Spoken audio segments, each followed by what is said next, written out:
लोगों ने मालाराम जी के श्रद्धांजलि सभा को इतनी भारी संख्या में एकत्रित होकर सच्चे मायनों में सच्ची श्रद्धांजलि अर्पित की। मैं स्वर्गीय मालाराम जी की पोती, आपकी ये बेटी, आपकी ये बहन आपको तहे दिल से आभार व्यक्त करती है और आपको शीश झुकाकर प्रणाम करती है। इस श्रद्धांजलि सभा में उपस्थित हमारे पूर्व चेयरमैन साहब, हमारे नगर पालिका क्षेत्र के पार्षदगण, हमारे 44 पंचायतों से पधारे हुए पंचायत समिति के सरपंच साहिबान, पूर्व सरपंच साहिबान, पंचायत समिति के सदस्यगण, वर्तमान सदस्यगण एवं पूर्व सदस्यगण, जिला परिषद के सदस्यगण, सभी हमारे वरिष्ठ कार्यकर्तागण जो समाज में अपनी एक अच्छी छवि रखते हैं, सभी भामाशाहगण, हमारे सभी न्यूज चैनलों से पधारे हुए भाई मीडिया कर्मी, सभी हमारे शिक्षकगण, व्याख्यातागण, अधिवक्तागण, आप सबको और मातृशक्ति के प्रोग्राम में उपस्थिति को मैं तहे दिल से आभार व्यक्त करते हुए आज आप लोगों की इतनी भारी संख्या की यहाँ उपस्थिति देखकर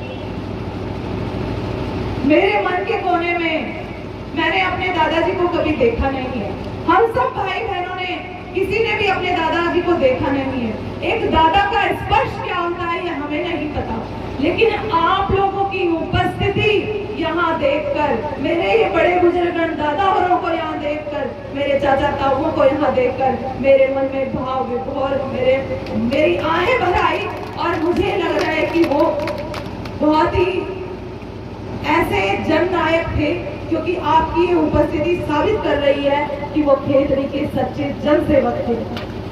वो किसान नेता भी थे, वो ग्वाल भी थे, वो राजनीतिज्ञ भी थे, वो समाज सेवी भी थे। उन्होंने हर संभवतः यह प्रयास किया कि मेरे इस खेतरी की जनता की सेवा मैं किस प्रकार करूं।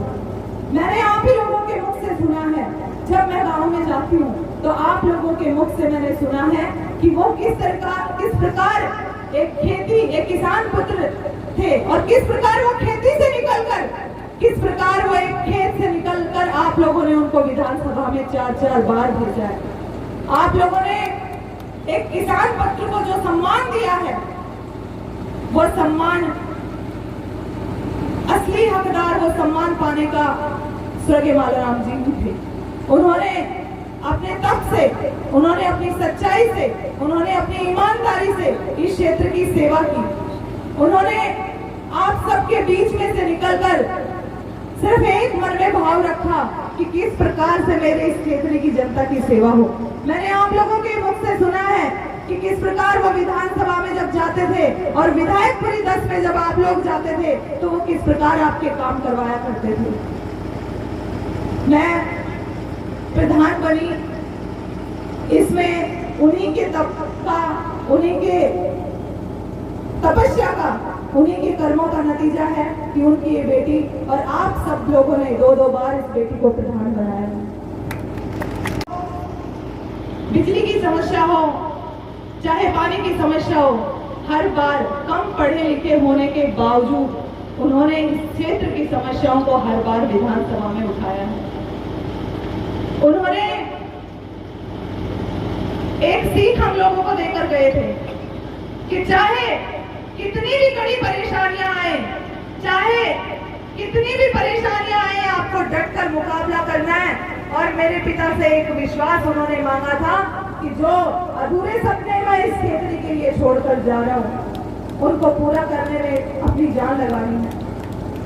मेरे पिता हमें बताते हैं कि लास्ट जिस दिन उनको देहांत हुआ था, उससे कुछ पल पहले उन्होंने मुझे बुलाकर एक वादा मुझसे लिया था कि अपने हाथ को ऐसे मत करना, ऐसे रखना, कभी भीख मत मांगना, सिर्फ इतना दान देना इस जनता का, क्योंकि इस जनता ने तेरे परिवार को सीखा है, क्योंकि इस जनता ने मुझे 4-4 बार विधानसभा में भेजा है, तो अब इस जनता की जिम्मेदारी आपकी है। मैं याद करना चाहती हूँ उन पलों को कि 36 साल का ये सफर, 36 साल का ये सफर आप सबकी उपस्थिति ने, आप सबके आशीर्वाद ने, आप सबके सानिध्य ने श्री दाताराम गुर्जर को इतनी हिम्मत थी कि वो 36 साल का ये सफर तय कर पाए और आज क्यों आपकी उपस्थिति ये साबित करती है कि हमारे ऊपर, हमारे परिवार के ऊपर खेतड़ी के हर एक जन का बहुत बड़ा आशीर्वाद, बहुत बड़ा उपकार है। मैं ये ऋण को नहीं चुका पाऊंगी, लेकिन एक विश्वास स्वर्गीय मालाराम गुर्जर की ये पोती आपको दिलाती है कि जब तक सीने में सांसें हैं, मैं अंतिम सांस तक आप लोगों की सेवा के लिए तत्पर हूं। मैं अंतिम सांस तक आप लोगों की सेवा करती रहूंगी। मैं हर एक पल के साथ आपके सहयोग और समर्थन के लिए खड़ी हूं। कहते हैं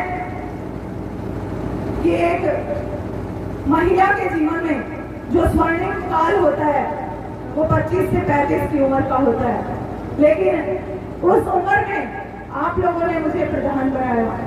उस दिन तो मुझे बहुत बड़ी जिम्मेदारी लग रही थी, लेकिन आप लोगों के साथ में आपके आशीर्वाद ने इतनी शक्ति प्रदान की कि हर एक दिन के साथ मुझे इतनी एनर्जी मिलती है, मुझे इतना विश्वास आप लोग दिखाते हैं, तो मेरा भी मन करता है कि मैं दिन रात आपकी सेवा करती रहूं। महिला औरतों फिर भी काम के लिए कभी कह देते हैं कि बेटा यो काम करना है, यो काम करना है, लेकिन ये मेरी माताएं बैठी है, वो हमेशा मुझे एक बात कहती है, बेटा तेरा टावल ठीक है कि बेटा तू कभी तावला कर भी रहा करेगे। लेकिन मैं आज मातृशक्ति से कहना चाहती हूँ कि मैं हमेशा कहती हूँ कि हाँ मेरे बच्चे ठीक है, लेकिन मैं आज आपके सामने कह रही हूँ कि जब आप लोगों के बच्चे छोटे छोटे, मेरे नन्हे भतीजा भतीजी जब मुझे कहते हैं कि माँ मनीषा बुआ जी आ गई, तो उससे ज्यादा सुकून मेरे लिए कोई होता नहीं। मैं जिस गांव में जाती हूँ उन नौनिहालों को देखती हूँ तो मैं अपने बच्चों की ममता को भूल जाती हूँ, क्योंकि वो बच्चे भी मुझे उतने ही आशा भरी दृष्टि से देखते हैं, वो भी मुझे उतना ही प्यार करते हैं। कोई दीदी कह के बुलाता है, कोई बुआजी कह के बुलाता है। वो संबोधन मैं यकीन मानिए आज महान पुरुष की श्रद्धांजलि में आपको दिल से कह रही हूँ कि मेरी आत्मा वहीं संतुष्ट हो जाती है, और वहीं मैं समझती हूँ कि मैं कितना और प्रयास करूँ, मैं कितना और प्रयास करूँ कि यहाँ उपस्थित हर एक जन का, मेरे पे आशा रखने वाले हर एक जन पर मैं इतना विश्वास दिखाते हुए उनके हर कार्य करूँ ताकि उनको कभी पीड़ा और परेशानी ना हो। 19 साल की उम्र में मेरे पिता के सिर से उनके पिता का साया उठ गया था। परिवार में सबसे बड़े बेटे होने के नाते सारी जिम्मेदारी उनके ऊपर थी। आप लोगों को सर्वविदित है 36 साल हो गए, आप लोगों के जो सहयोग मिला, एक मोटरसाइकिल से मेरे पिता ने सफर शुरू किया था और आज 36 साल तक लगातार आपकी सेवा में प्रयत्नशील है। मैं पूरे परिवार की तरफ से आपको विश्वास दिलाती हूँ। जब चुनाव होते थे तो हम छोटे छोटे थे, हम सुनते थे कि भाई दाताराम आ गया, भाई दाताराम आ गया, लेकिन अब सुनते हैं कि बाबा दाताराम आ गए, बाबा दाताराम आ गए। तो भाई दाताराम से बाबा दाताराम तक का सफर मेरे पिता ने आप लोगों के सहयोग, आप लोगों के आशीर्वाद और आप लोगों के विश्वास के साथ तय किया है। आज इस परिवार पर आप इतना विश्वास दिखाते हैं तो हमारी जिम्मेदारी बनती है कि हम हर कदम पर आपके साथ खड़े रहें। मेरे अभी हमारे आदरणीय विधायक साहब बता रहे थे कि संयुक्त परिवार की अवधारणा को स्वर्गीय श्री मालाराम जी ने जोड़ के रखा। 5 पीढ़ियों के परिवार को स्वर्गीय मालाराम जी ने सींचकर एक संयुक्त परिवार की अवधारणा को प्रस्तुत किया है। एकल परिवार में आ गए, इसलिए जरूरत है आज हमें उनके सिद्धांतों पर चलने की, इसलिए जरूरत है हमें एकजुटता दिखाने की। और आज भी जब परिवार संयुक्त रहेंगे तो मैं विश्वास दिलाती हूँ, यकीन के साथ कह सकती हूँ कि संयुक्त परिवारों के नाते ही आप बच्चों में संस्कार कायम कर सकते हैं। और आज के परिवेश में इन चीजों की बहुत अधिक जरूरत है।